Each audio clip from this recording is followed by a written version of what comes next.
আজ 25শে বৈশাখ, কবি আজ জন্মদিন। নৈবেদ্য কাব্যগ্রন্থ থেকে একটি কবিতা।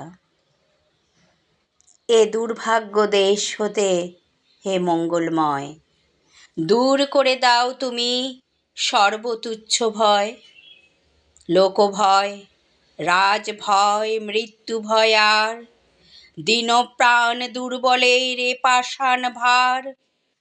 এই চিরপেশন যন্ত্রণা ধূলিতলে, এই নিত্য অবনতি দণ্ডে পলে পলে, এই আত্ম অবমান অন্তরে বাহিরে, এই দাসত্বের রজ্জু ত্রস্ত নত শিরে, সহস্রের পদপ্রান্ত তলে বারম্বার। মনুষ্য মর্যাদা গর্ব চিরপরিহার, এ বৃহৎ